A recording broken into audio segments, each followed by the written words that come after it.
Hello dear students, welcome to S school of engineering and welcome to padwork. Hope आप सभी लोग अच्छे होंगे और एंजॉय कर रहे होंगे इस कंट्रोल सिस्टम के कॉम्प्रिहेंसिव कोर्स को। लास्ट सेशन में हमने basics of Laplace transform discuss किया। हमने कॉन्सेप्ट ऑफ ट्रांसफर फंक्शन देखे, सिंगुलैरिटी फंक्शंस क्या होते हैं, स्टैंडर्ड टेस्ट सिग्नल्स, उन पर हमने डिस्कशन किया और open loop close loop transfer function को हमने और ज़्यादा डिटेल में डिस्कस किया। तो आज के इस सेशन में कल जो मैंने आपको एक होमवर्क दिया था, क्योंकि उसका सोल्यूशन मुझे कमेंट सेक्शन में नहीं दिखा, तो वो क्वेश्चन मैं आपको सॉल्व करवाऊंगा। और अपना एक बहुत इंपॉर्टेंट टॉपिक आज हम डिस्कस करेंगे, that is mathematical models for electrical networks. Electrical network single port या टू पोर्ट नेटवर्क्स हैं, तो उनके लिए मैथमेटिकल मॉडल्स को हम कैसे डिफाइन करते हैं और किस टाइप के प्रॉब्लम्स आप एक्सपेक्ट कर सकते हैं उसमें, उस टॉपिक से गेट और ईएससी में, इसका हम डिस्कशन करेंगे। तो चलिए शुरू करते हैं आज के सेशन को।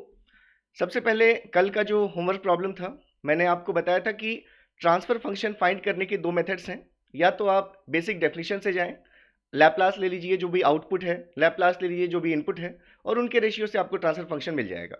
या एक दूसरा मेथड हमने देखा कि अगर आपको स्टेप रिस्पॉन्स पता है सिस्टम का, या इम्पल्स रिस्पॉन्स पता है, या पैराबोलिक रिस्पॉन्स पता है, तो उससे भी आप ट्रांसफर फंक्शन कैलकुलेट कर सकते हैं। जो भी रिस्पॉन्स आपको गिवन है, जैसे पैराबोलिक रिस्पॉन्स अगर गिवन है, मतलब पैराबोलिक इनपुट के लिए अगर आपको आउटपुट पता है, तो उस आउटपुट को एक बार डिफरेंशिएट आप करेंगे तो रैंप रिस्पॉन्स मिलेगा, एक बार और डिफरेंशिएट करेंगे तो आपको स्टेप रिस्पॉन्स मिलेगा, एक बार और जब आप डिफरेंशिएट करेंगे तो आपको मिल जाएगा इंपल्स रिस्पॉन्स। और जैसे ही सिस्टम का इंपल्स रिस्पॉन्स आपको पता चल गया, तो उसका लैप्लास लेकर सिंपली आप ट्रांसफर फंक्शन फाइंड कर सकते हैं। और ये जो ट्रांसफर फंक्शन होगा, ये होगा आपके लिए क्लोज लूप ट्रांसफर फंक्शन। तो इसी कॉन्सेप्ट पर बेस्ड मैंने एक क्वेश्चन जो आपको दिया था, दैट इज हमारे पास एक क्वेश्चन था कि इंपल्स रिस्पॉन्स, आपको डायरेक्टली इंपल्स रिस्पॉन्स ही गिवन था। Impulse response of a system is given as ये था आपके पास क्वेश्चन कि impulse response ct is given as minus t e to the power minus t and plus 2 e to the power minus t. तो पूछा गया आपसे कि जो सिस्टम का ओपन लूप ट्रांसफर फंक्शन होगा, और क्योंकि न्यूमेरिकल आंसर टाइप क्वेश्चन में इसको बनाना चाहता था, तो मैंने आपसे उस ओपन लूप ट्रांसफर फंक्शन की वैल्यू s इक्वल्स टू 5 पर पूछी थी। ठीक है, तो यहाँ आपसे पूछा गया था देन द वैल्यू ऑफ, या मैग्नीट्यूड भी पूछा जा सकता था आपसे, the value of transfer function, open loop transfer function at s equals to 5 is, ये आपके पास क्वेश्चन था। तो देखिए बिल्कुल सिंपल सा क्वेश्चन है और मुझे उम्मीद थी कि आप लोग कमेंट करेंगे। देखिए आज भी जैसे अभी कंट्रोल सिस्टम का कॉम्प्रिहेंसिव कोर्स चल रहा है, मैंने आपसे बोला था कि इंस्ट्रूमेंटेशन का मैं यहाँ पर लॉन्च करने वाला हूँ, इंजीनियरिंग मैथमेटिक्स का लॉन्च करने वाला हूँ, सिग्नल सिस्टम्स का लॉन्च करने वाला हूँ। तो थोड़ा सा आपका इंटरेक्शन चाहिए, एक बार थोड़ी सी हमारी स्ट्रेंथ बन जाए, सब्सक्राइबर्स थोड़े से ऐड हो जाएं। अगर आप भी चैनल पर नए हैं और अभी तक आपने सब्सक्राइब नहीं किया, तो ज़रूर आप चैनल को सब्सक्राइब कर लीजिए, क्योंकि बहुत सारे इनिशिएटिव्स अभी क्यू में है। ठीक है, तो चलिए यहाँ पर अगर हम देखें इसमें, तो क्योंकि डायरेक्टली हमें इंपल्स रिस्पॉन्स गिवन है, तो अगर हम इंपल्स रिस्पॉन्स का लैप्लास ले लें तो हमें ट्रांसफर फंक्शन मिल जाएगा। लेकिन वो ट्रांसफर फंक्शन कौन सा होगा? Closed loop transfer function. तो अगर हम यहाँ से देखें तो हम ये लिख सकते थे कि closed loop transfer function, closed loop transfer function जो कि GS upon 1 plus GS HS होता है, जहाँ GS आपका ओपन लूप ट्रांसफर फंक्शन है, H ऑफ S फीडबैक पर ट्रांसफर फंक्शन है आपका। तो अगर आपको open loop transfer function find करना होगा, तो हमने देखा था कि हम H ऑफ S को 1 पुट करेंगे। तो इसकी जो वैल्यू होती है, इसको आप कैसे डायरेक्टली फाइंड कर सकते हैं? Laplace transform of impulse response, ये हम देख चुके हैं, इंपल्स रिस्पॉन्स। तो सबसे पहले हमारा काम है ये close loop transfer function find करना, और जब ये क्लोज लूप ट्रांसफर फंक्शन मिल जाएगा, तो उसमें H ऑफ S को 1 पुट करके हम G ऑफ S की वैल्यू कैलकुलेट कर लेंगे, वो हमारा ओपन लूप ट्रांसफर फंक्शन होगा। तो अगर हम यहाँ पर देखें तो हमारे पास इंपल्स रिस्पॉन्स गिवन है ct is equals to minus t e to the power minus t and plus 2 e to the power minus t. तो अगर हम इसका लैप्लास ले लें तो हम लिख सकते हैं c ऑफ s। ये क्या है? लैप्लास ऑफ इंपल्स रिस्पॉन्स है, और आप जानते हैं डायरेक्टली हमें ये क्या दे देगा? क्लोज लूप ट्रांसफर फंक्शन दे देगा। तो इसकी वैल्यू क्या आ जाएगी? माइनस, ये हम देख चुके हैं कल, T to the power n into E to the power minus AT का लैप्लास। तो इस टर्म का लैप्लास आता है 1 upon s plus 1 whole square, ये इस टर्म का लैप्लास हो गया, plus 2 times E to the power minus AT का Laplace 1 upon s plus a। आपने कंपेयर किया तो a की वैल्यू आपको मिली 1, so it is s plus 1। तो अगर आप इसको सिंप्लीफाई करेंगे तो आपको ये वैल्यू मिल जाएगी, denominator is s plus 1 whole square sorry, यहाँ ये टर्म आ जाएगा आपका -s-1 एंड +2। ठीक है, एक बार चेक कर लीजिए। Okay, sorry, it is what, यहाँ तो s+1 का होल स्क्वायर ऑलरेडी था, तो यहाँ पर सिर्फ -1 आया आपके पास, and it is +2 times s+1। यहाँ है s+1 का स्क्वायर चाहिए, मतलब ये 2 इंटू s+1 है, तो 2s + 2। तो ये वैल्यू आ गई हमारे पास क्लोज लूप ट्रांसफर फंक्शन की, that is 2s + 1 divided by s+1 whole square. ठीक है, ये 2s + 1 upon s+1 whole square, ये हमारे पास ट्रांसफर फंक्शन आया, क्लोज लूप ट्रांसफर फंक्शन।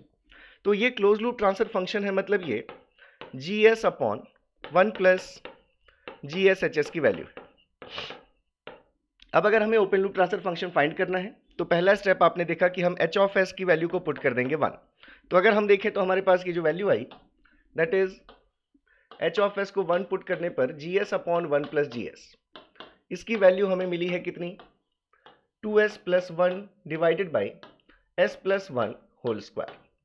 तो हमें g(s) की वैल्यू फाइंड करनी है। हम बाई क्रॉस मल्टीप्लीकेशन कर लेते हैं, GS के टर्म्स को एक तरफ सेपरेट कर लेंगे। तो यहाँ से हम लिख सकते थे g(s) इंटू g(s) के साथ s+1 का होल स्क्वायर, जिसको कि आप लिख सकते हैं s² + 2s + 1, a² + 2ab + b² से इज इक्वल्स टू, यहाँ पर आपके पास है 2s + 1 into 1, that is 2s + 1 and plus 2s + 1 into g(s). तो इसको हम लिख देते हैं g(s) इंटू 2s + 1। अब अगर हम g(s) के सारे टर्म्स को एक तरफ सेपरेट कर लें, तो हमारे पास GS का कोफिशिएंट टोटल आ जाएगा। यहाँ से हमारे पास वैल्यू थी s² + 2s + 1, ये टर्म इधर आएगा, साइन चेंज किया आपने minus, it is 2s - 1 is equals to 2s + 1 upon is equals to 2s + 1। ठीक है, तो ये टर्म यहाँ तक हमारे पास आ गया।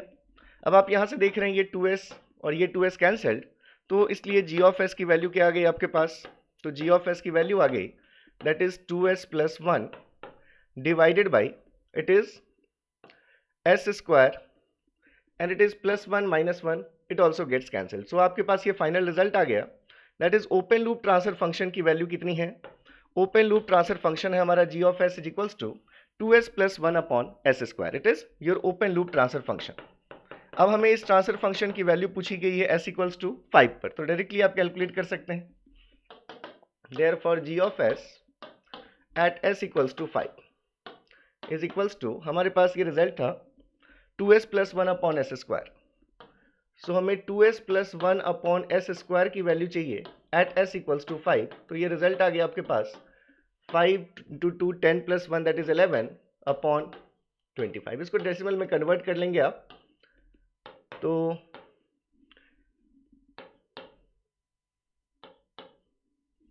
चेक कर लेना आप एक बार 10 100 25 4 100। ठीक है, तो ये आपके पास रिजल्ट आ गया, एक बार कैलकुलेशन चेक कर लीजिएगा। तो इस तरह से आपने सबसे पहले जो भी आपके पास रिस्पांस गिवन है उसको तब तक डिफरेंशिएट करते रहिए जब तक आप इंपल्स रिस्पांस तक नहीं पहुंच जाते, और जैसे ही आपको इंपल्स रिस्पांस मिल गया, उसका आप डायरेक्टली लैप्लास जब लेंगे तो आपको क्या मिल जाएगा, क्लोज लूप ट्रांसफर फंक्शन मिल जाएगा। उससे ओपन लूप फाइंड करना है, तो h(s) की जगह 1 पुट करके GS की वैल्यू फाइंड कर लीजिए, that is your open loop transfer function. चलिए, तो अब आज का सेशन हम यहाँ से शुरू कर रहे हैं, और नेक्स्ट टॉपिक जो हम ले रहे हैं अपना, that is mathematical models for electrical network.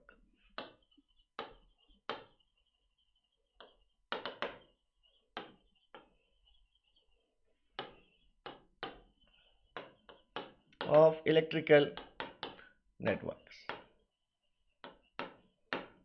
ठीक है, तो फिर से मैं 2-4 इसमें थ्योरी लाइंस लिख देता हूँ, जिससे कि आप जब पढ़ें तो आपको सारी चीज़ें क्लियर होती रहें।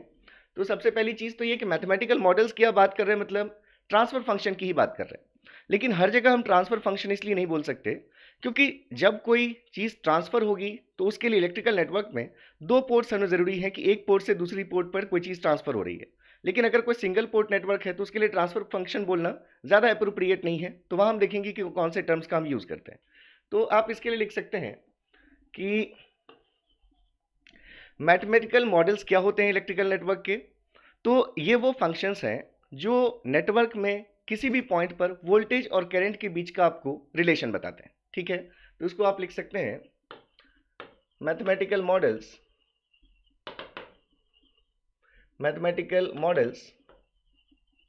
of electrical network are used to define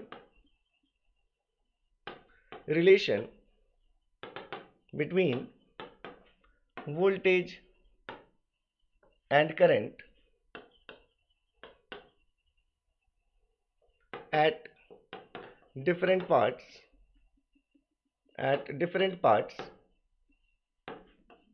of an electrical network।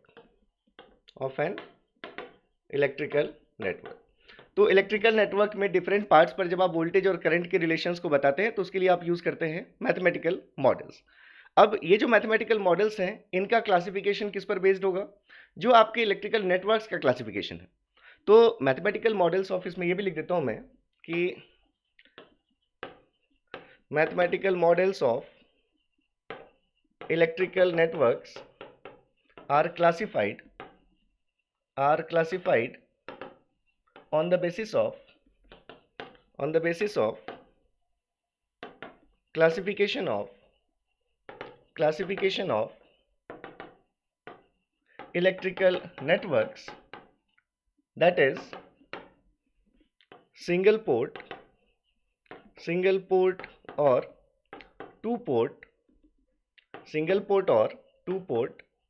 Networks.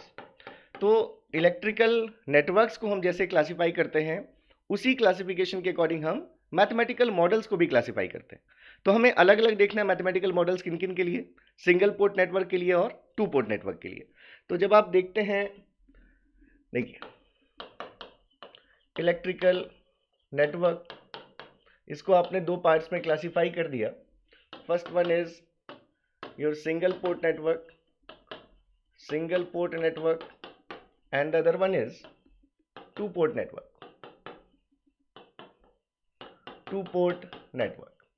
Single port network ये आपके पास है,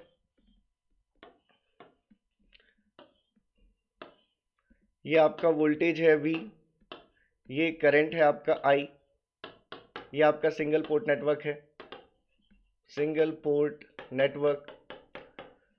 तो यहां पर जब आप देखते हैं वोल्टेज और करंट का रेशियो दैट इज V/I, तो इसको हम नाम देते हैं Z। ठीक है, तो सिंगल पोर्ट नेटवर्क के लिए जो आपके मैथमेटिकल मॉडल्स हैं उनको आप नाम देते हैं ड्राइविंग पॉइंट फंक्शंस। इसके लिए आप नाम देते हैं, दैट इज, मैं लिख देता हूं यहां पर mathematical models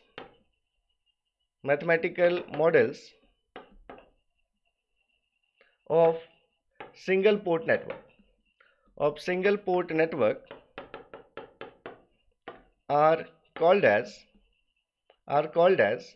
driving point functions।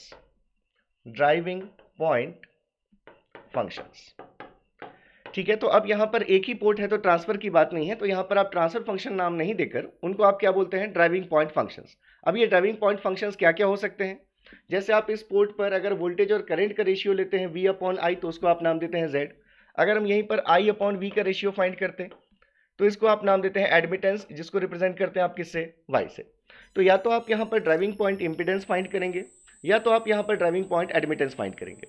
और फिर जैसे हमने कल जो देख लिया था पोल्स एंड जीरोस का कॉन्सेप्ट, तो हमारा काम होगा कि जो भी सिंगल पोर्ट नेटवर्क हमारे पास गिवन होगा हम उसके लिए पहले ड्राइविंग पॉइंट फंक्शन फाइंड करेंगे, जो भी चीज़ पूछी जाएगी, और उसके बाद हम उस ड्राइविंग पॉइंट फंक्शन के पोल्स एंड जीरोस प्लॉट करेंगे। बिल्कुल ऐसे ही अगर आपके पास टू पोर्ट नेटवर्क है, ये आपका, अगर हम यहाँ पर एक टू पोर्ट नेटवर्क बना लें, ये मान लेते हैं हम कि हमारा एक टू पोर्ट नेटवर्क है, ये हमारा इनपुट पोर्ट है जिस पोर्ट का वोल्टेज लेट से V1 और करंट हमारा I1 है। ये आपका आउटपुट पोर्ट है, लेट से वोल्टेज V2 और करंट हमारा I2।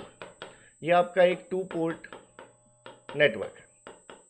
ठीक है, तो अब यहाँ पर जो आप फंक्शंस डिफाइन करते हैं, जो मैथमेटिकल मॉडल्स डिफाइन करते हैं, अब टू पोर्ट नेटवर्क्स के लिए आप उन मॉडल्स को नाम देते हैं ट्रांसफर फंक्शंस। ठीक है, तो यहाँ पर अगर हम देखें तो लिख सकते हैं हम कि mathematical models of two port network are called as transfer functions. ठीक है, तो अब ये ट्रांसफर फंक्शन कितने टाइप के होंगे? टू पोर्ट नेटवर्क के लिए अगर आप देखेंगे तो ये जो आपको ट्रांसफर फंक्शंस मिलेंगे, आप नॉर्मली यहाँ पर डिफाइन करते हैं वोल्टेज ट्रांसफर रेशियो,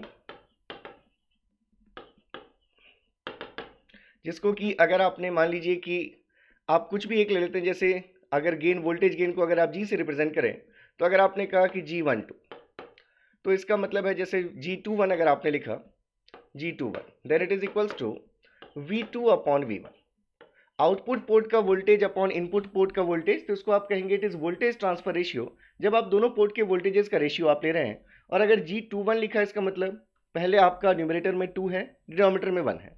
ऐसे ही अगर G12 लिख दें हम इसको, तो ये हमारे पास फिर V1 अपॉन V2 आ जाएगा। ये पहला हमारे पास एक ट्रांसफॉर्म इक्वेशन है।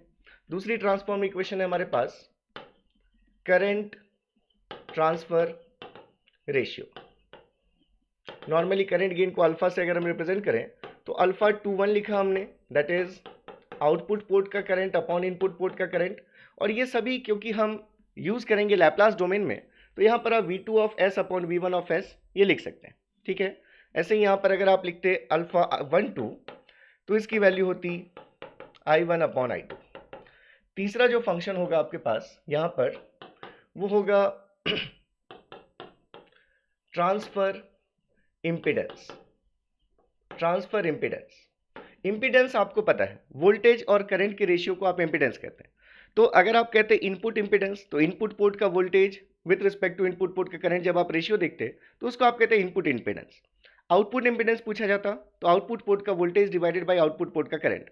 लेकिन अगर हमने लिखा ट्रांसफर इम्पीडेंस, ठीक है, तो इम्पीडेंस के लिए अगर आपने लिखा Z12 से रिप्रेजेंट किया, तो जैसे अगर आप Z12 लिख रहे हैं, तो इसका मतलब है फर्स्ट पोर्ट का, इनपुट पोर्ट का वोल्टेज और आउटपुट पोर्ट का करंट, एक पोर्ट का वोल्टेज और दूसरे पोर्ट के करंट का जब हम रेशियो लेंगे, तो इसको हम ट्रांसफर एडमिटेंस नाम देते हैं। ठीक है, अगर ऐसे ही हम Z21 डिफाइन करते तो क्या होता, आउटपुट पोर्ट का वोल्टेज और इनपुट पोर्ट का करंट होता। तो ये हमारा ट्रांसफर इम्पीडेंस। और एक और जो हमारे पास लास्ट हो सकता है, दैट इज ट्रांसफर एडमिटेंस। बिल्कुल उसी कॉन्सेप्ट से, एडमिटेंस है मतलब ये करंट टू वोल्टेज का रेशियो है। और अगर ये इनपुट पोर्ट का करंट और इनपुट पोर्ट के वोल्टेज का रेशियो देखते तो हम कहते हैं इनपुट एडमिटेंस। आउटपुट पोर्ट की दोनों चीजें लेते तो आउटपुट एडमिटेंस। लेकिन अगर हम लिख रहे हैं ट्रांसफर एडमिटेंस, इसका मतलब अगर हम लिखेंगे Y12, तो इसका मतलब होगा इनपुट पोर्ट का करंट, आउटपुट पोर्ट का वोल्टेज। अगर हम लिखेंगे Y21, तो इसका मतलब होगा आउटपुट पोर्ट का करंट और इनपुट पोर्ट का वोल्टेज। ठीक है, ये सभी मैंने यहाँ पर ब्रैकेट में एस नहीं लिखा, ये सभी हम एस डोमेन में यूज करेंगे। अब देखिए यहाँ पर अगर हम देखते हैं तो जो सिंगल पोर्ट के आपने नेटवर्क फंक्शंस कहे, ड्राइविंग पॉइंट फंक्शंस, उनके साथ ये रिस्ट्रिक्शंस है कि वो सिर्फ ओपन सर्किट या शॉर्ट सर्किट की कंडीशंस को ही सेटिस्फाई करते हैं। लेकिन यहाँ पर अगर हम देखें तो ट्रांसफर फंक्शन में जो सबसे इंपॉर्टेंट हमारे पास ट्रांसफॉर्म इक्वेशन होगी, वो होगा हमारा वोल्टेज ट्रांसफर रेशियो, क्योंकि इसमें हमें शॉर्ट सर्किट या ओपन सर्किट कंडीशंस की कोई बाउंडेशन नहीं है। ठीक है, तो पहली चीज़ तो ये हो गई कि mathematical models of single port network are called as driving point functions. ठीक है, तो सबसे पहले हम चलते हैं सिंगल पोर्ट नेटवर्क पर। दो पॉइंट्स यहां पर मैं और लिख देता हूं कि driving point functions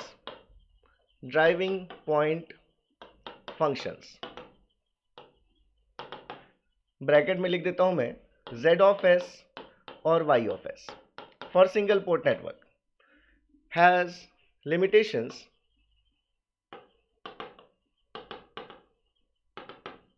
that they signify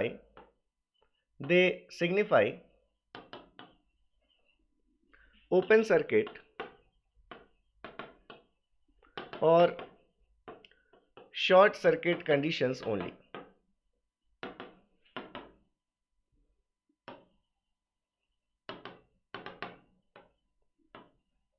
ठीक है, तो ड्राइविंग पॉइंट फंक्शंस कैलकुलेट करने के लिए आपको सर्किट में ओपन सर्किट या शॉर्ट सर्किट की कंडीशन अप्लाई करनी पड़ती है। ठीक है, नेक्स्ट जो आपके पास है वो क्या है, आप कह सकते हैं कि most important transform equation for two port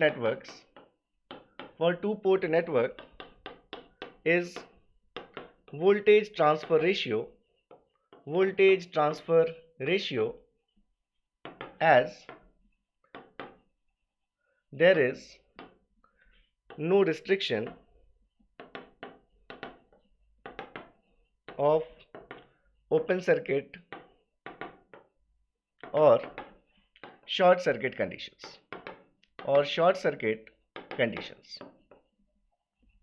तो चलिए हम पहले स्टार्ट करते हैं अपना सिंगल पोर्ट नेटवर्क के लिए ट्रांसफर फंक्शन, जिसको कि हमने नाम दिया ड्राइविंग पॉइंट फंक्शंस। ठीक है, तो सबसे पहले हम अपना टॉपिक ले रहे हैं, that is mathematical models of single port network. ठीक है, जिसको कि हमने क्या नाम दिया, जिसको कि हमने नाम दिया ड्राइविंग पॉइंट फंक्शंस, जिसमें कि हमें दो चीजें देखनी होंगी। पहली चीज z ऑफ s जब हम कैलकुलेट करेंगे तो एक ही हमारे पास पोर्ट होगा, उस पोर्ट के वोल्टेज का हम रेशियो देखेंगे करंट के साथ, और अगर हमें y ऑफ s फाइंड करना होगा तो हम रेशियो देखेंगे करंट का वोल्टेज के साथ, I of s upon z of s, I of s upon v of s।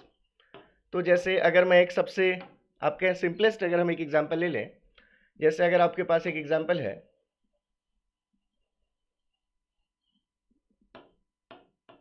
यह आपका एक सिंगल पोर्ट नेटवर्क है, let's say it is R is equals to 1 ohm, L equals to 1 henry and C equals to 1 farad. ठीक है, ये आपके पास driving point, यहां से अगर आपसे पूछा गया इसमें कि फॉर द नेटवर्क शोन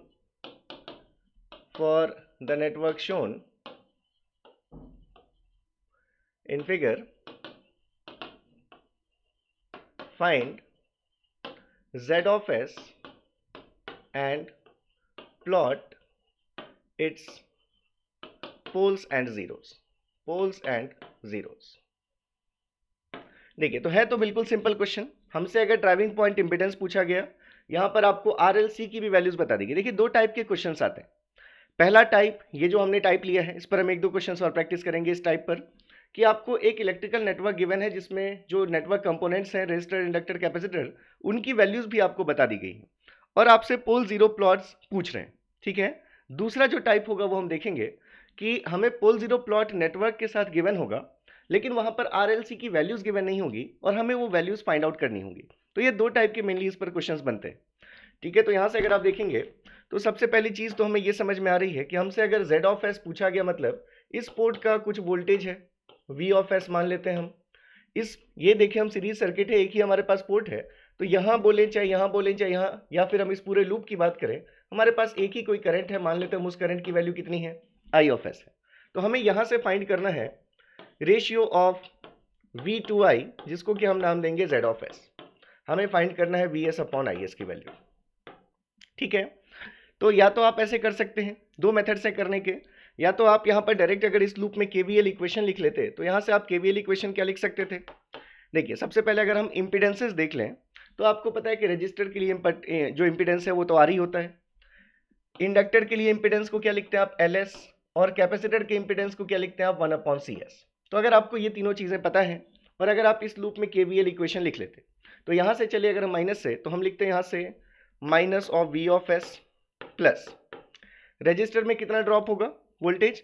तो ये जो आपके पास करंट है, इसमें भी करंट है I ऑफ S और इसका इम्पीडेंस है R, तो वैल्यू हो जाती R into I of S plus ऐसे ही इंडक्टर में वोल्टेज कितना आएगा, तो आपके पास इम्पीडेंस है LS, करंट है I ऑफ S, तो लिख सकते थे आप I of S into LS into I of S, और ऐसे ही कैपेसिटर में वोल्टेज को लिख सकते थे आप, that is 1 upon CS into I of S।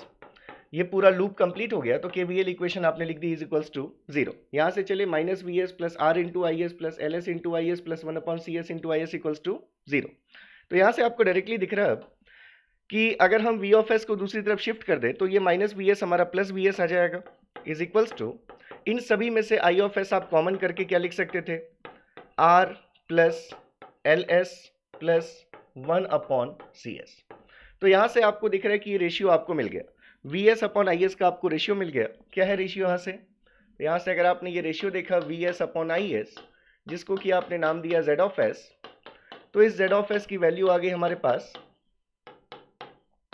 R plus L S plus 1 upon C S. ठीक है, इतना मैंने आपको करके दिखाया। अदरवाइज अगर हमें इम्पिडेंस ही चाहिए और हमें दिख रहा है कि ये तीनों सीरीज में कनेक्टेड हैं, तो इन तीनों के इम्पिडेंसेस को डायरेक्टली आप ऐड कर देते तो भी आपके पास Z ऑफ S आ जाता।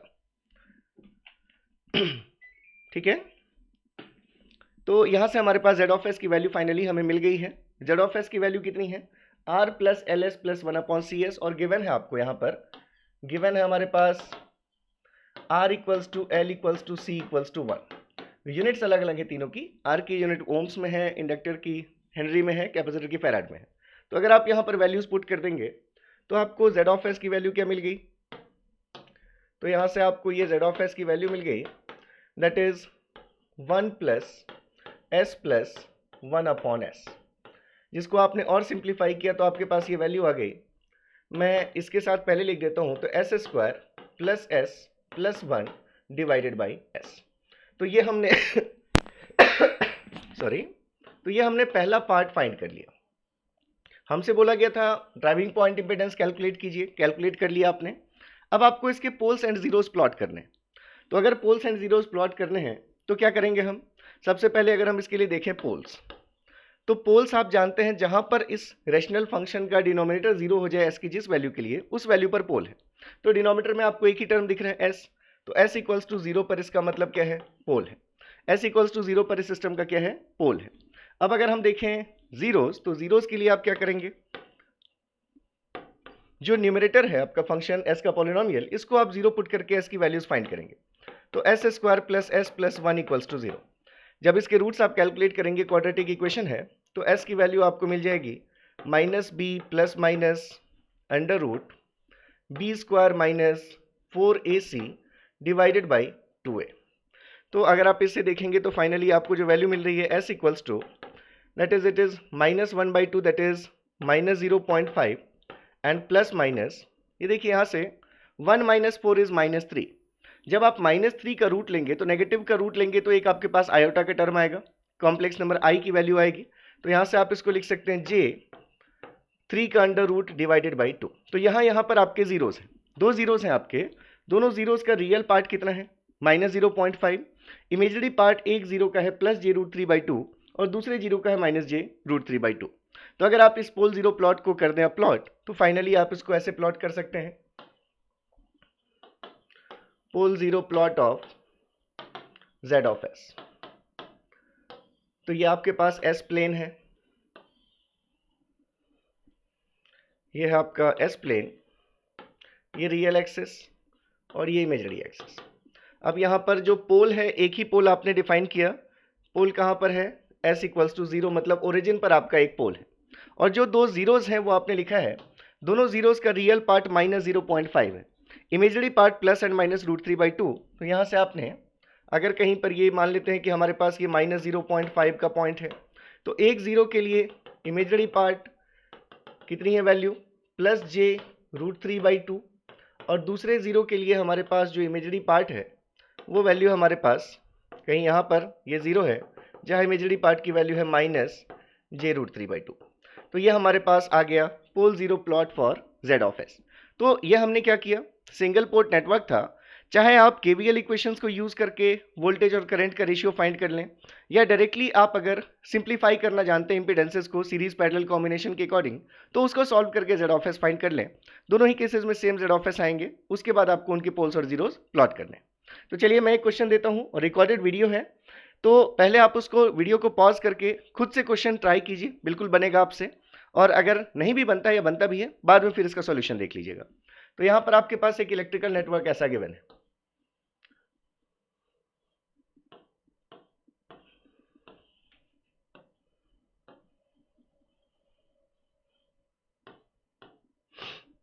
फिर से हमारे पास एक सिंगल पोर्ट नेटवर्क गिवन है, L equals to 1 henry, C equals to 1 farad, again it is 1 henry and it is 1 farad.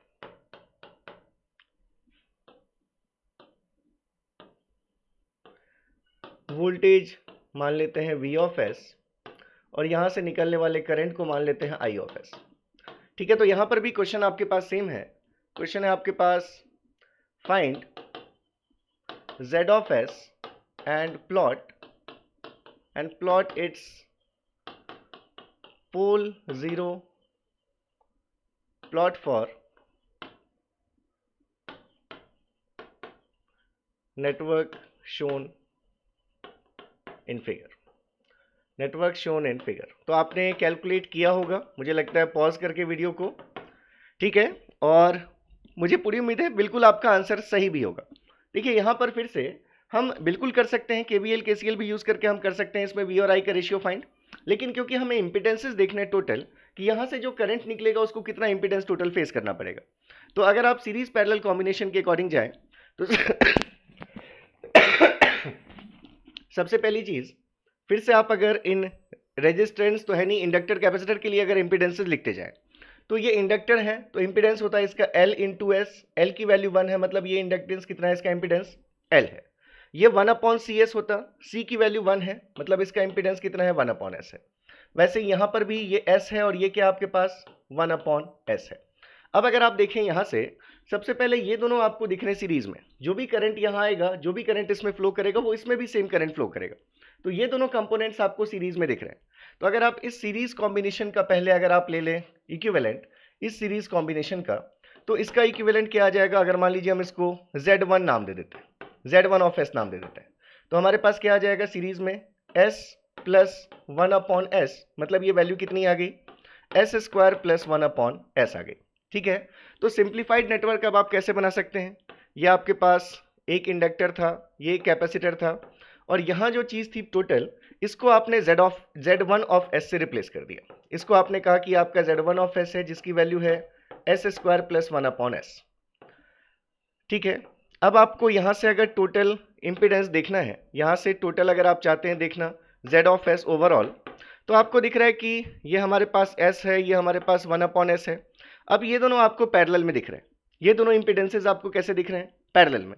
तो इसका कॉम्बिनेशन अगर आप ले लें और अगर आप इन दोनों के कॉम्बिनेशन को, ठीक है, आपको क्लियर है सारी चीज़ें इसलिए मैं यहाँ पर शो कर रहा हूँ, अगर आप इतने के कॉम्बिनेशन को अगर आप मान लीजिए Z2S नाम दे देते हैं, अगर आप इन दोनों के पैरेलल कॉम्बिनेशन को अगर आप Z2S नाम दे देते हैं, तो Z2S की वैल्यू क्या आ जाएगी, तो यहाँ से आप Z2S देख सकते हैं, दैट इज पैरेलल कॉम्बिनेशन है किस किस का, 1/S का, किसके साथ 1/S पैरेलल में आपके साथ S स्क्वायर प्लस 1/S के साथ। तो ये दोनों पैरेलल में कैसे सॉल्व करेंगे, अगर मान लीजिए इसको हम Z1 इसको Z2 मानते तो Z1 into Z2 upon Z1 plus Z2 से, ठीक है, इनका पैरेलल कॉम्बिनेशन सॉल्व होगा। तो ये आपने लिखा Z1 into Z2 and divided by Z1 plus Z2, that is 1/S plus S square plus 1/S। यहाँ से देखिए वैल्यू कैसी है, S square plus 1/S into S, that is S square divided by, यहाँ पर एलसीएम तो ऐसे ही होगा, जब एडअप करेंगे दोनों को तो S स्क्वायर प्लस 2 आ जाएगा। तो ये S स्क्वायर प्लस 2 अपॉन में क्या है, यहाँ पर सिर्फ एक ही S है, तो क्या होगा, एक S का टर्म तो कैंसिल हो जाएगा, लेकिन एक S यहाँ बचेगा जो कि इसमें आकर मल्टीप्लाई होगा। मतलब आप यहाँ से देखें तो Z2S की वैल्यू को आप लिख सकते हैं, that is S square plus 1 divided by S into S square plus 2, that is S cube plus 2S लिख सकते हैं, या S into S square plus 2 भी लिख सकते थे। तो ये आपको Z2 ऑफ S भी पता चल गया।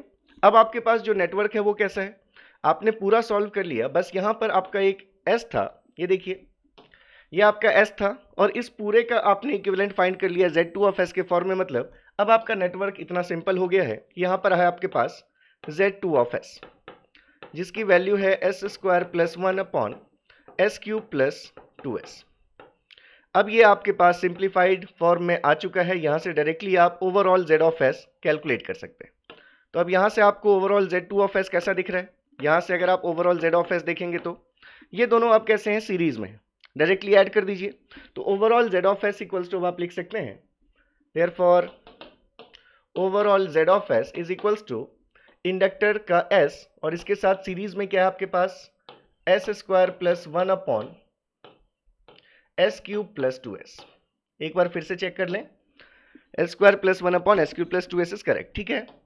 तो फाइनली आपके पास जो रिजल्ट आया that is S4 plus 2S square plus S square plus 1 divided by S cube plus 2s, या इसको हम s into S square plus 2 भी लिख सकते हैं, ठीक है।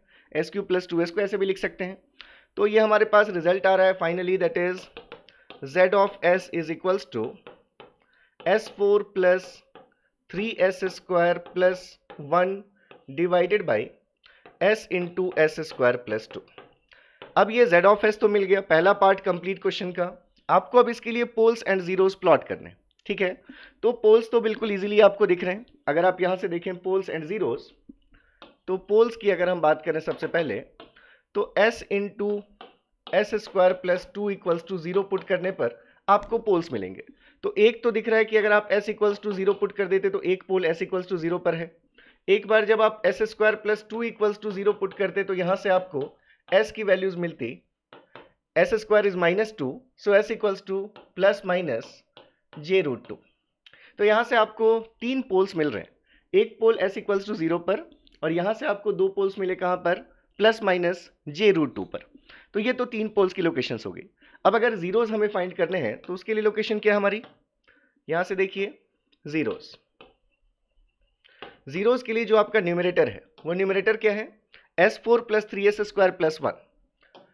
तो ये हमने लिखा s4 plus 3s square plus 1 equals to 0। अब अगर इस इक्वेशन को सॉल्व करना है तो बहुत बेसिक रूल है, आपको दिख रहा है कि अगर हम यहाँ पर एस स्क्वायर की जगह पर कोई अलग चीज़ पुट कर दें, लेट अगर हमने मान लिया कि एस स्क्वायर की वैल्यू x है, तो इस इक्वेशन को क्या लिख सकते हैं हम, x square plus 3x plus 1 equals to 0। तो अब यहाँ से हमारे पास एक क्वाड्रेटिक इक्वेशन आ गई जिसका सॉल्यूशन हम ज़्यादा इजीली कर पाएंगे। तो यहाँ से x की वैल्यू हम लिख लेते हैं minus B plus minus under root B square minus 4ac divided by 2a, ठीक है। मतलब यहाँ से जो x की हमें वैल्यू मिल रही है that is -1.5 and plus minus, देखिए ये भी हमारे पास पॉजिटिव नंबर ही है, 9 माइनस 4 इज 5, प्लस 5 का अंडर रूट जो भी वैल्यू आएगी तो ये अंडर रूट 5/2, ठीक है। तो एक बार हम इसकी वैल्यू चेक कर लेते हैं, प्लीज वेट। तो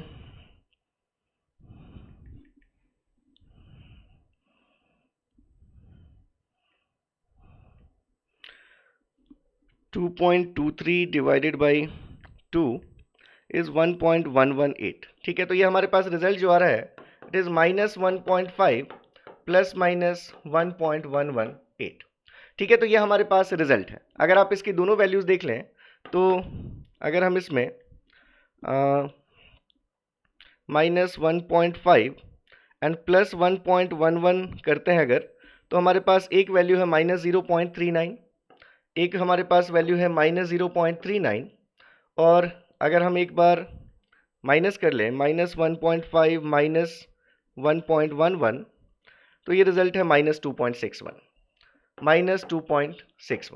तो देखिए हमारे पास ये जो दोनों नेगेटिव वैल्यूज आई हैं ये दोनों ही नेगेटिव वैल्यूज x की हैं, और x हमारा किसके बराबर है, एस स्क्वायर के बराबर है, ठीक है। तो अगर आप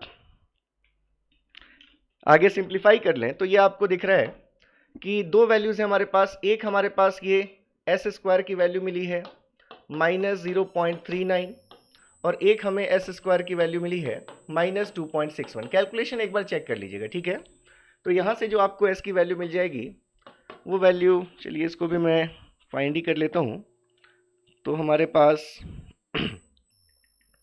-0.39 का स्क्वायर रूट 0.62, तो ये क्योंकि नेगेटिव का स्क्वायर रूट क्या आ जाएगा j, तो यहाँ से आपको वैल्यू मिली प्लस माइनस j 0.62, और यहाँ से अगर आप देखेंगे तो s की वैल्यू आपको मिलेगी, यहाँ भी माइनस साइन है तो प्लस माइनस j तो आएगा ही आपके पास, और 2.61 का अगर आप ले रहे हैं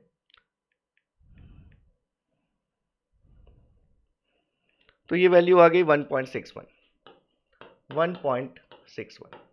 ठीक है। तो आप एक बार कैलकुलेट कर लीजिएगा, सारी कैलकुलेशंस चेक कर लीजिएगा, और जो भी रिजल्ट आएगा हो सकता है चेंजेस भी आ गए तो इससे फर्क नहीं पड़ता, कॉन्सेप्ट्स आपको पता है। तो आपको दिखा कि आपके पास 4 जीरोज हैं, चारों जीरोज कहाँ लाई कर रहे हैं, चारों जीरोज आपके इमेजिनरी एक्सिस पर ही लाई कर रहे हैं, क्योंकि इनके रियल पार्ट्स कितने दिख रहे हैं आपको, जीरोज दिख रहे हैं। तो अब अगर आप प्लॉट देखें तो z ऑफ s के लिए पोल जीरो प्लॉट किया आपने यहाँ पर, तो आपके जो पोल्स हैं, ये आपकी इमेजिनरी एक्सिस है, ये आपकी रियल एक्सिस है। जो पोल्स आपने फाइंड किए हैं वो पोल्स आपने फाइंड किए हैं, एक पोल है आपका s इक्वल्स टू 0 पर, एक पोल पोल आपका एक s इक्वल्स टू 0 और j प्लस माइनस √2, मतलब इसका मतलब है प्लस माइनस j 1.414। तो आपके पास 3 पोल्स हैं, एक पोल है आपका ओरिजिन पर, एक पोल है आपका j, प्लीज वेट, क्योंकि हमें जीरोस भी प्लेस करने हैं, हमारे पास स्पेस कम है, इसलिए एक हमारे पास पोल है j 1.414 और एक है हमारे पास माइनस j 1.414। तो ये हमारे पास 3 पोल्स हैं। तीनों पोल्स भी अगर आप देखें तो इमेजिनरी एक्सिस पर ही लाई कर रहे हैं, रियल पार्ट तीनों का 0 है। और हमारे पास टोटल 4 जीरोस हैं। कहाँ कहाँ पर जीरोस हैं? 2 जीरोस हैं हमारे पास प्लस माइनस j 0.62, जो कि इसके पहले कहीं आएगा, तो एक हमारे पास ये 0 है j 0.62, एक यहाँ होगा कहीं j माइनस 0.62, और जो 2 जीरोस हैं वो प्लस एंड माइनस j 1.61, तो एक 1.4 से ऊपर कहीं j 1.61 और एक इसके नीचे कहीं माइनस j 1.61। तो ये हमने क्या फाइंड किया, जो भी हमारे पास इलेक्ट्रिकल नेटवर्क गिवन था सिंगल पोर्ट, पहले हमने उसमें ड्राइविंग पॉइंट फंक्शन फाइंड किया, ड्राइविंग पॉइंट इंपिडेंस, और फिर हमने उसके पोल्स एंड जीरोस लोकेट कर दिए। तो अभी तक जो हमने दोनों प्रॉब्लम्स किए हैं, इन दोनों प्रॉब्लम्स में इलेक्ट्रिकल नेटवर्क आपको गिवन था और उनके जो नेटवर्क कंपोनेंट्स थे R, L एंड C, उनकी वैल्यूज भी आपको गिवन थी। अब हम चलते हैं दूसरा जो टाइप आ सकता है आपके सामने इस टाइप के क्वेश्चन में, उस पर। उसको करने से पहले जैसे मान लीजिए कि आपके पास, आपने ये देख लिया कि अगर कोई हमारे पास z ऑफ s ऐसा होता, s plus 2 s plus 3 upon s plus 1 s minus 4, तो अगर आपसे इसके पोल्स एंड जीरोस को प्लॉट करने के लिए बोला जाता तो क्या करते आप? अगर हमें जीरोस देखना है तो इन टर्म्स को जीरो पुट करेंगे, s प्लस 2 को जीरो पुट किया तो आपको एक जीरो कहां पर मिलता? -2 पर। ठीक है, एक जीरो आपको मिलता कहां पर? -2 पर। s प्लस 3 को पुट करते जीरो तो एक और जीरो आपको मिलता कहां? -3 पर। s प्लस 1 को जीरो पुट करते तो एक पोल मिलता कहां? -1 पर। और s माइनस 4 को जीरो पुट करते तो एक पोल मिलता कहां पर? ये एक पोल मिलता आपको +4 पर। ठीक है, ये आपकी इमेजिनरी और ये आपकी रियल एक्सिस है। तो अब अगर मान लीजिए कि ये चीज हमें नहीं होती गिवन, ठीक है, अगर हमें ये चीज गिवन नहीं होती, ये तो हमने ले लिया था। अब अगर हमारे पास पोल अगर है, पोल्स और जीरोस अगर है हमारे पास, और इसको देखकर अगर हमें अपना ट्रांसफर फंक्शन या हमारा ड्राइविंग पॉइंट फंक्शन लिखना है, तो हम कैसे लिखेंगे? तो यहां पर लिखने का मेथड है आपके पास z of s is equals to, जो भी आपके पोल की वैल्यूज हैं वो सभी डिनोमिनेटर में आएंगे, वो सभी फैक्टर्स। तो अब यहां पर अगर आपको दिख रहा है कि पोल कहां पर है? -1 पर, तो डिनोमिनेटर में आपको ऐसा फैक्टर लिखना है जिसको जीरो पुट करने पर आपको s की वैल्यू मिले -1। तो क्या लिखेंगे आप? तो आपको फैक्टर लिखना पड़ेगा s माइनस ऑफ जो भी पोल का फैक्टर है आपका। अगर ये -1 है तो यहां पर लिख दीजिए s माइनस ऑफ -1, जिससे कि जब आप देखेंगे तो ये फैक्टर क्या बनेगा? ये फैक्टर बनेगा s प्लस 1, और जब आप इसको जीरो पुट करेंगे तो s की वैल्यू क्या मिलेगी आपको? -1। इसका मतलब जहां भी आपको पोल दिख रहा है वो फैक्टर आप डिनोमिनेटर में लिखेंगे कैसे? s माइनस जो भी पोल की लोकेशन है। जैसे अगर आपके पास ये एक पोल दिख रहा है आपको 4 पर, अगर आपको एक पोल 4 पर दिख रहा है तो दूसरा फैक्टर क्या आएगा यहाँ पर? s माइनस पोल की लोकेशन दैट इज +4। तो ये आपके पास दो फैक्टर्स आ गए, that is s minus of -1 and s minus 4। बिल्कुल ऐसे ही अगर जीरोस के लिए लिखना है तो न्यूमरेटर में फैक्टर्स लिखेंगे आप, और जो भी जीरोस की लोकेशन है s माइनस वो वैल्यू आपको लिखनी है। जैसे ये -2 है तो हमारे यहाँ पर फैक्टर क्या होगा? s minus of -2। एक आपके पास 3 पर जीरो है तो उसके लिए क्या होगा फैक्टर? s minus of -3। तो आप देखेंगे कि ये वैल्यू क्या आ जाती? s प्लस 2, और इसके साथ आपको एक सिस्टम गेन का भी फैक्टर लेना है, इसके साथ आपको एक सिस्टम गेन का भी फैक्टर लेना पड़ेगा। तो यहां पर आपको एक k का टर्म लेना पड़ेगा। ठीक है, तो ये आपके पास क्या आ जाता? k into s plus 2 s plus 3 upon s plus 1 s minus 4, जैसा कि आपको गिवन था। तो इस तरह से आपके पास अगर पोल जीरो प्लॉट गिवन है तो आप वहां से क्या कर सकते हैं? वहां से आप अपने ट्रांसफर जो इंपिडेंस है उसको, मतलब जो आपके पास ड्राइविंग पॉइंट फंक्शन है वो आप बना सकते हैं। जैसे मान लीजिए मैं थोड़ा सा इसमें अगर एडवांस कर दूं, जैसे मान लीजिए हमारे पास ऐसा गिवन होता, अगर हमारे पास गिवन होता ऐसा,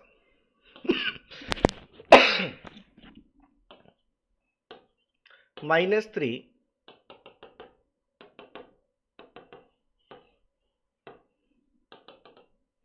एक पोल यहां है, एक पोल यहां है।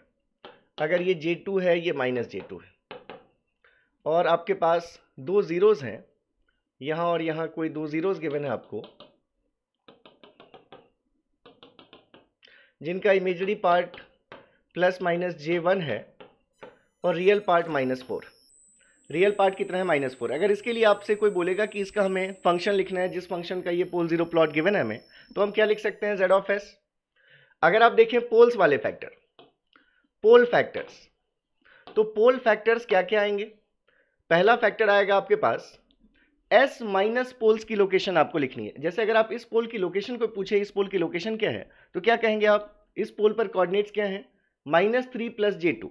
तो पोल की लोकेशन है -3 + J2, तो पहला जो फैक्टर आएगा पोल का वो क्या आएगा? s माइनस ऑफ जो भी पोल की लोकेशन है -3 + J2। ऐसे ही जो दूसरा फैक्टर आएगा वो क्या होगा? s माइनस जो दूसरे पोल की लोकेशन है, इस दूसरे पोल की लोकेशन क्या है? इसके कोऑर्डिनेट्स -3 - J2, तो ये आपने लिख दिया -3 - J2। ऐसे ही जो जीरोस के फैक्टर्स हैं, जीरो फैक्टर्स, वो जीरोस के फैक्टर्स कौन कौन से हैं? तो यहां से आपको दिख रहा है कि आप लिख सकते हैं पहला s माइनस, इस जीरो की लोकेशन क्या है? -4 + J1, तो ये लिख दिया आपने -4 + J1। और सेकेंड फैक्टर आपको यहां पर दिख रहा है s माइनस, दूसरे जीरो के लिए भी रियल पार्ट -4 है, लेकिन इमेजरी पार्ट क्या है? -J1 है। तो अब आप इसको देखकर बता सकते हैं कि यहाँ पर Z(s) को हम क्या लिख सकते थे? k टाइम्स, एक सिस्टम गेन आप लेंगे k, उसके बाद जीरोस के फैक्टर ऊपर आएंगे, तो एक फैक्टर क्या बन जाएगा? देखिए s + 4 - J1, s + 4 - J1, और दूसरा फैक्टर बन जाएगा s + 4 + J1। ऐसे ही डिनोमिनेटर में क्या आ जाएगा? s + 3 - J2 and s + 3 + J2। इसको आप और भी सिंप्लीफाई कर सकते हैं। कैसे सिंप्लीफाई कर सकते हैं? अगर इस s + 4 को a मान लें, तो यहाँ भी s + 4 है a, और यहाँ J1 है b, यहाँ भी J1 है b, तो ये किस फॉर्म की चीज़ है? a - b × a + b। तो इसको आप a² - b² से और सिंप्लीफाई कर सकते थे। ऐसे यहाँ पर भी आपको दिख रहा है, ये आपके पास s + 3 यहाँ भी, s + 3 यहाँ भी है, तो इसको अगर a मान लें और इस J2 को अगर हम b मान लें, तो यहाँ भी हम कह सकते हैं कि a - b × a + b के फॉर्म है, मतलब हम इसको भी a² - b² लिख सकते थे। तो इस तरह से जब कोई पोल जीरो प्लॉट हमारे पास गिवन होगा, तो हम उससे अपना ड्राइविंग पॉइंट फंक्शन बना सकते हैं। तो चलिए, अब जैसे हमारे पास अगर एक क्वेश्चन है कि गिवन है आपको an electrical network and pole zero plot of its driving point impedance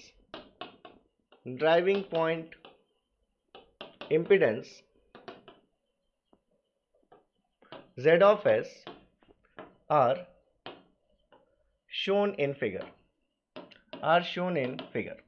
ये आपको दो चीजें गिवन हैं। एक आपके पास ये इलेक्ट्रिकल नेटवर्क शो कर दिया गया है,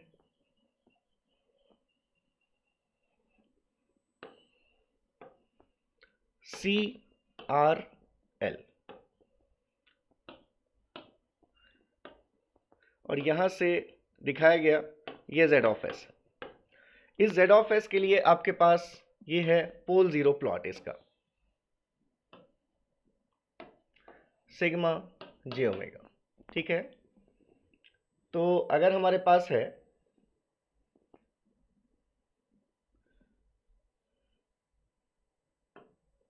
ये, अगर हो -1,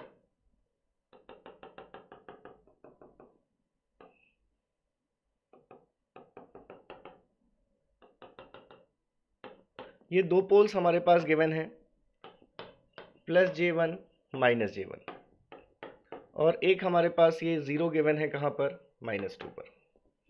तो ये हमारे पास एक पोल जीरो प्लॉट गिवन है इसी इलेक्ट्रिकल नेटवर्क के Z(s) के लिए, और ये इलेक्ट्रिकल नेटवर्क भी गिवन है। हमसे यहां पर एक कंडीशन बता दी गई कि if Z of 0 is equals to 2, then the values of then find the values of R, L and C. R, L and C. तो देखिए अब ये दूसरे टाइप का क्वेश्चन आ गया। यहाँ पर इलेक्ट्रिकल नेटवर्क में R, L और C कंपोनेंट्स की वैल्यूज आपको गिवन नहीं है, आपको वो फाइंड करनी है। और वो फाइंड करने के लिए आपको पोल जीरो प्लॉट के साथ एक कंडीशन भी बता दी गई कि जिस z ऑफ s का ये पोल जीरो प्लॉट है, अगर उस z ऑफ s पे हम s की जगह 0 पुट कर दें तो उस z ऑफ s की वैल्यू कितनी मिलती है, हमें 2 मिलती है। तो पूछा गया हमसे इन कंडीशन से R, L और C की वैल्यूज आप फाइंड कीजिए। तो बिल्कुल ही सिंपल है, हम करेंगे कैसे? सबसे पहले आप कैसे शुरू करेंगे? तो पहले इस इलेक्ट्रिकल नेटवर्क के इम्पीडेंस जो फंक्शन है उसके पोल जीरो प्लॉट को भूल जाइए। अगर आपके पास सिर्फ एक ये इलेक्ट्रिकल नेटवर्क गिवन होता तो क्या आप खुद इसका z ऑफ s कैलकुलेट कर सकते थे? आपका आंसर होना चाहिए यस, बिल्कुल कर सकते हैं। अभी अभी आपने इस टाइप के क्वेश्चंस भी देख लिए। तो अगर हम स्टार्ट करें क्वेश्चन को, और अगर हमारे पास ये हमें प्लॉट गिवन था, अगर इलेक्ट्रिकल नेटवर्क ऐसा गिवन था, ये आपके पास एक इलेक्ट्रिकल नेटवर्क है।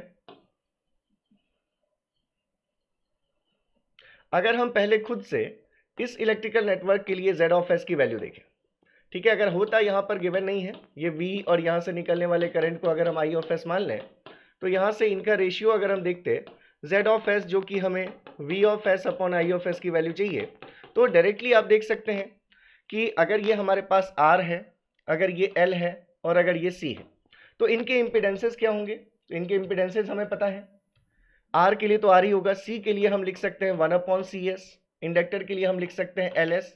तो आपको अगर ओवरऑल यहाँ से इम्पीडेंस देखना है तो कैसे फाइंड कर सकते हैं आप? पहले इन दोनों का सीरीज कॉम्बिनेशन निकाल लीजिए, और जो इन दोनों का सीरीज कॉम्बिनेशन आएगा, मान लीजिए हमने कहा कि इन दोनों का जो सीरीज कॉम्बिनेशन है अगर हम इसको Z1S कह दें, तो अगर हम इसको Z1S कह दें तो क्या होगा, हमारे पास नेटवर्क कैसा हो जाएगा फिर? एक ये कैपेसिटर जिसके लिए 1/CS आपका इम्पीडेंस है, और इसके साथ फिर क्या आ जाएगा आपका ये आ जाएगा Z1 ऑफ S जो भी आपने फाइंड किया होगा, और इन दोनों के पैरेलल कॉम्बिनेशन से आपको क्या मिल जाएगा? आपको आपका Z ऑफ S मिल जाएगा। क्लियर है ये? तो अगर हम सबसे पहले इन दोनों का सीरीज कॉम्बिनेशन देखते तो Z1 ऑफ S की वैल्यू क्या हो जाती? सीरीज में R और ये प्लस LS, मतलब Z1 ऑफ S की वैल्यू कितनी है? R प्लस LS हमारा Z1 ऑफ S है। तो ओवरऑल जो हम Z ऑफ S लिखेंगे वो क्या लिखेंगे हम? अगर ये Z1 और इसको Z2 मान लें तो पैरेलल में है, कैसे करेंगे हम? Z1 into Z2 upon Z1 plus Z2, इससे हमें क्या मिल जाएगा? हमारा Z ऑफ S मिल जाएगा। तो Z ऑफ S की वैल्यू क्या आ गई? Z1 की जगह 1/CS इंटू इस Z1 ऑफ S की value R plus LS and divided by Z1 that is 1/CS और प्लस R प्लस LS। ठीक है, तो इसको सिंप्लीफाई करेंगे तो हमें Z ऑफ S मिल जाएगा। तो चलिए इसको आगे हम सिंप्लीफाई करते हैं। तो ये हमारे पास वैल्यू है R plus LS divided by CS, numerator से R plus LS divided by CS, और यहाँ अगर ऐड करेंगे तो R1 plus RCS plus LCS square होता है। मैं LCS स्क्वायर को पहले लिख लेता हूँ, तो LCS square plus RCS plus 1, यहाँ भी डिनोमिनेटर में क्या है? CS है, यहाँ भी आपके डिनोमिनेटर में CS है, तो ये CS और ये CS कैंसिल आउट हो जाएंगे। तो अब आपके पास Z ऑफ S जो बचा उसको मैं नेक्स्ट पेज में लिख देता हूँ। तो यहाँ से आपके पास अब Z ऑफ S बच रहा है, दैट इज यहाँ से देखिए R प्लस LS अपॉन ये वैल्यू, ये आपके पास R plus LS upon LCS square plus RCS plus 1। थोड़ा सा सिंप्लीफाई कर लेते हैं, अगर हम S के कोफिशिएंट को कॉमन ले लें तो यहाँ से L अगर हमने कॉमन ले लिया तो हम इसको S plus R by L लिख सकते हैं, और डिवाइडेड बाई यहाँ पर अगर हम LC कॉमन ले लें S स्क्वायर का कोफिशिएंट, तो इसको हम S square plus R by L into S plus 1 upon LC लिख सकते हैं। ठीक है, चेक कर लीजिए, LC कॉमन कर लिया तो यहाँ से C और C कैंसिल हो गया, R बाई L आ जाएगा और ये 1 अपॉन LC। यहाँ से आपने देखा ये L और ये L कैंसिल्ड। तो अब आप इस Z ऑफ S को कैसे लिख सकते थे? फाइनली इस Z ऑफ S को हम ऐसे लिख सकते हैं, क्योंकि LCR ये जो वैल्यूज है तो कांस्टेंट होती, तो ये जो 1 अपॉन C का जो टर्म आपको दिख रहा है, अगर हम इसको न्यूमरेटर में लिख दें तो हम इसको ऐसे लिख सकते हैं 1 upon C into S plus R by L and divided by S square plus R by L into S plus 1 upon LC। इसको हम मान लेते हैं इक्वेशन 1। देखिए हमने क्या फाइंड किया, अभी तक हमने जो भी हमारे पास पोल जीरो प्लॉट गिवन था सिस्टम के लिए, ड्राइविंग पॉइंट फंक्शन का, उसको हमने कोई यूज़ नहीं किया अभी। अभी हमने जो हमारे पास इलेक्ट्रिकल नेटवर्क गिवन था उसमें हम z ऑफ एस सिंपल जो सीरीज पैरेलल ब्रांचेस को सॉल्व करके हमने यहाँ पर अपना z ऑफ एस फाइंड कर लिया। अब हम चलते हैं जो हमारे पास इंफॉर्मेशन गिवन है उसके अकॉर्डिंग z ऑफ एस क्या आता। अभी हमने ये क्वेश्चन किया कि अगर पोल जीरो प्लॉट गिवन हो तो हम उसका z ऑफ एस लिख सकते हैं। तो अब ये प्रोसीजर हम अप्लाई करेंगे क्योंकि हमारे पास यहाँ इस क्वेश्चन में इस इलेक्ट्रिकल नेटवर्क का पोल जीरो प्लॉट भी गिवन था। तो अभी तक हमने इसको यूज नहीं किया था, अभी तक हमने एक बार z ऑफ एस फाइंड किया, ये जो इलेक्ट्रिकल नेटवर्क गिवन था इसको लेकर। अब हम इस पोल जीरो प्लॉट के अकॉर्डिंग अपना z ऑफ एस फाइंड करेंगे, ठीक है। तो ये है आपका गिवन पोल जीरो प्लॉट। कैसा है आपका पोल जीरो प्लॉट? -1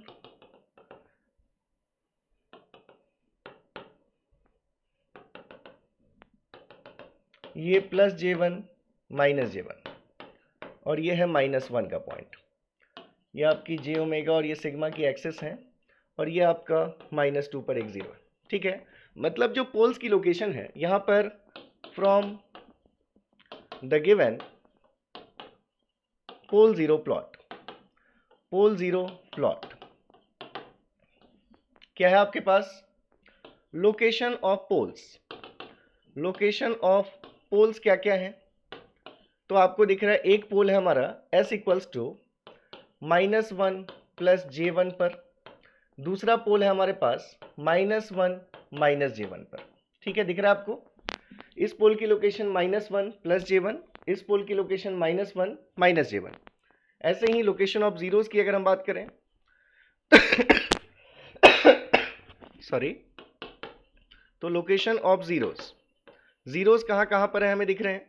तो जीरोस हमें दिख रहे हैं, एक ही जीरो है हमारा s इक्वल्स टू कहाँ पर? -2 पर। अब जैसे ही आपको लोकेशंस पता चल गए आप डायरेक्टली z ऑफ s लिख सकते हैं। इसके लिए क्या लिखेंगे आप? एक सिस्टम गेन k इनटू, अब यहाँ पर अगर आपका फैक्टर है -2 का, पोल अगर जीरो अगर -2 पर है तो न्यूमरेटर में क्या आएगी वैल्यू? s minus of -2। तो s माइनस ऑफ -2 करेंगे तो क्या हो जाएगा? s + 2 आ जाएगा, डिवाइडेड बाई ये दोनों पोल्स भी s माइनस हम ये वैल्यू करके लिखेंगे जैसा हमने अभी सीखा था। तो इस पोल के लिए फैक्टर क्या आएगा? s minus of -1 + J1। तो माइनस और माइनस यहाँ तो प्लस आ जाएगा साइन, यहाँ आ जाएगा -J1। और दूसरे पोल का जब फैक्टर लिखेंगे तो s माइनस ऑफ -1 तो ये प्लस हो गया, यहाँ भी माइनस ऑफ -J1 तो ये भी प्लस हो गया। अब यहाँ पर फिर से देखिए, अब इसको अगर सिंप्लीफाई करना चाहें हम तो फिर से ये s + 1 यहाँ भी है, s + 1 यहाँ भी है, तो ये a - b into a + b के फॉर्म की चीज़ है फिर से। तो इसको क्या लिख सकते हैं हम? इसको हम लिख सकते हैं k into s + 2 divided by a - b into a + b is a square - b square. So a square is s + 1 whole square minus b square and at the place of b we are having J1। तो ये हमारे पास आ जाएगा a square - b square.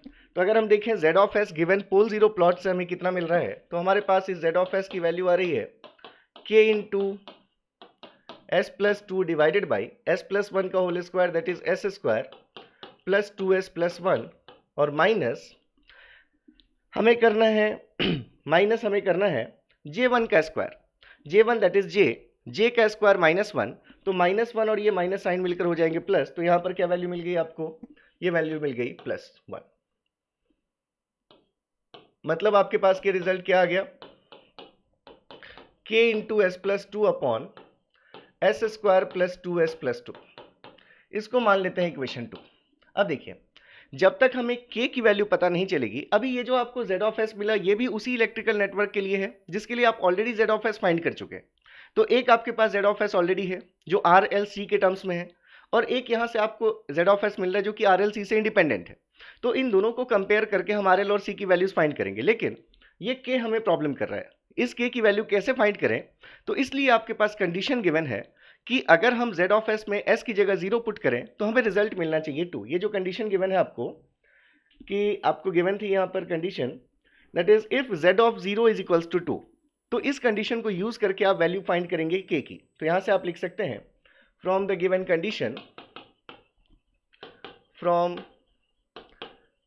Condition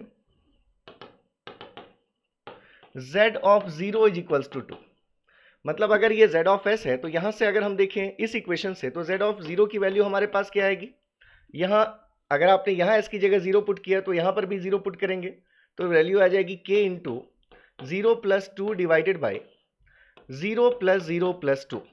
तो ये है आपका z of 0 इस इक्वेशन से, from equation 2 it is your z of 0। और इसकी वैल्यू किसके बराबर होनी चाहिए, तो इसकी वैल्यू होनी चाहिए 2 के बराबर। तो ये मैं लिख देता हूं, it is equals to 2 from the given question. अब यहां से देखिए it is what 2 into k divided by 2। तो मतलब यहां से आपको दिख रहा है कि 2k by 2 is equals to 2। 2 और 2 कैंसिल हो गया, मतलब यहां से आपको वैल्यू पता चल गई कितनी, k की वैल्यू कितनी है, 2 है। k की वैल्यू क्या पता चल गई आपको, value of k is what 2। ये 2 2 कैंसिल हो गए तो k की वैल्यू आपको 2 पता चल गई। बस आपको k पता चलना था। अब आप इक्वेशन 2 से लिख सकते हैं z of s according to the given pole 0 plot.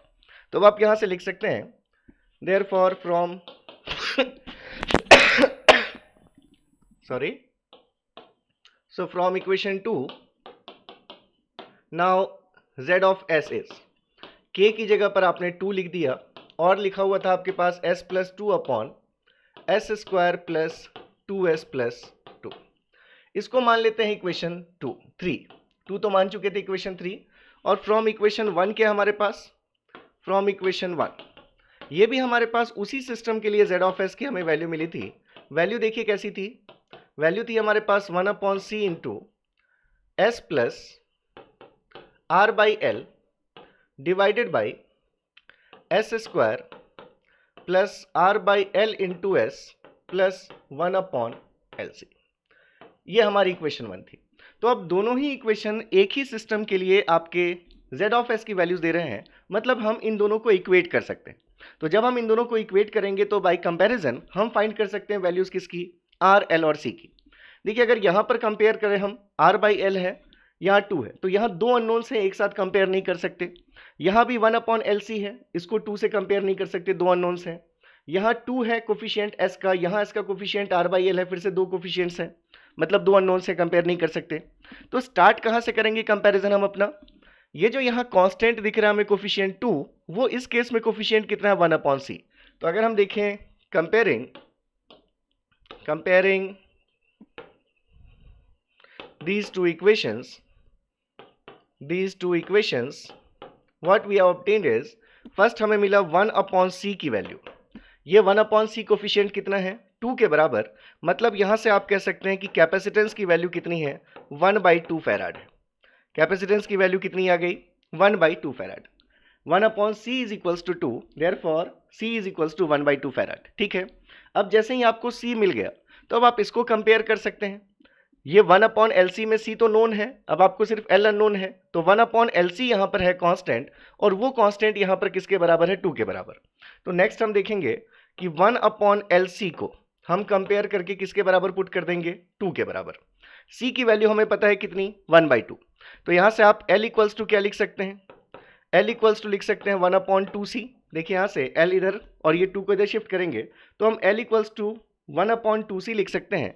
c की वैल्यू पुट कर दीजिए तो 1 upon 2 into 1/2 that is equals to what 1, therefore inductance L is 1 henry. तो इंडक्टर की वैल्यू पता चल गई कितनी है 1 हेनरी इंडक्टर की वैल्यू है। आपने इसको कंपेयर कर लिया, इसको कंपेयर कर लिया, अब या तो यहाँ पर कंपेयर कर लीजिए, यहाँ s प्लस 2 है, यहाँ पर s plus r by l है, मतलब r बाई एल की वैल्यू 2 यहाँ से दिख रही है आपको, या फिर यहाँ भी s का कोफिशिएंट कंपेयर कर सकते हैं। यहाँ s का कोफिशिएंट 2 है, यहाँ s का कोफिशिएंट r बाई एल है, मतलब दोनों जगहों से आप देख रहे हैं कि r बाई एल की वैल्यू 2 के बराबर होनी चाहिए। तो तीसरा कंपैरिजन है आपका r by l is equals to 2, therefore r is equals to 2l। r by l की वैल्यू 2 है तो r equals to 2l, l की वैल्यू आप 1 हेनरी फाइंड कर चुके हैं, therefore r equals to 2 into 1 that is 2 ohms। तो ये आपके पास r, l और c की वैल्यूज आ गई। तो अब इसके बाद जैसे अभी हमने ये सिंगल पोर्ट इलेक्ट्रिकल नेटवर्क के लिए किया, अब हमारा नेक्स्ट टॉपिक है mathematical models for 2 port electrical network, जिसमें कि हम फाइंड करेंगे ट्रांसफर फंक्शंस। तो इन सभी चीज़ों को आप अच्छे से देख लीजिए, क्योंकि आपका टेस्ट भी होने वाला ऑनलाइन टेस्ट, जो कि मैंने आपको बोला था फ्री आप फ्री में अवेल कर सकते हैं पैडवॉक ऐप पर। तो गूगल प्ले स्टोर पर चले जाइए और पैडवॉक ऐप डाउनलोड कर लीजिए। कल की जो क्लास होगी उसके बाद से हमारे पास इतना स्टफ हो जाएगा कि मैं आपको एक क्वेश्चन पेपर सेट करके दे सकूं। तो कल शाम को आपको, कल रात में मतलब, मैं टेस्ट आपका लाइव करवा दूंगा। और जो भी लोग यहाँ पर पढ़ रहे हैं मेरे साथ, देखिए नंबर बहुत कम हो सकता है, वैसे भी हमारा अभी इनिशियल ही स्टेज है तो नंबर कम हो सकता है, लेकिन अगर 20 स्टूडेंट्स भी पार्टिसिपेट करेंगे तो मुझे अच्छा लगेगा। और आपको फ्री में अगर चीज़ें मिल रही है तो एडवांटेज लेना चाहिए। जो भी चीज़ें आपको लगता है कंट्रोल सिस्टम में नहीं आती, हम पहले दिन वो चीज़ तो बात नहीं करेंगे, लेकिन जब भी हम उस टॉपिक पर पहुंचेंगे तो आप बिल्कुल निश्चिंत रहिए, वो सभी चीज़ें आपको समझ में आएंगी। तो ये सभी चीज़ें हम करेंगे नेक्स्ट टॉपिक में, नेक्स्ट लेक्चर में। आज मैं एक बार आपको दिखा दूं कि अगर आपको लग रहा है कि आप मेरे साथ कंफर्टेबल हैं और ये यूट्यूब कोर्स है, जैसे मैंने आपको इसका एडवांटेज ड्रॉबैक दोनों बताए थे कि यहाँ पर सिलेबस कंप्लीट होने में टाइम लगेगा। तो अगर आप चाहते हैं मिनिमम फीस में मेरे साथ अगर पेड कोर्स ज्वाइन करना, तो बिल्कुल आप कर सकते हैं। सभी सब्जेक्ट्स जो फुल कोर्स है गेट का, वो सिर्फ आपके लिए अवेलेबल है ओनली एट ₹2000। तो मैं आपको एक बार स्टोर चेक करवा देता हूँ। तो सबसे पहले आप एक बार पैडवॉक की वेबसाइट भी विजिट कर सकते हैं। एक बार मैं आपको पैडवॉक की वेबसाइट अगर आप विजिट करेंगे, दैट इज़ www.padwalk.com, padwalk.com। तो ये देखिए आपके ये पैडवॉक की वेबसाइट है।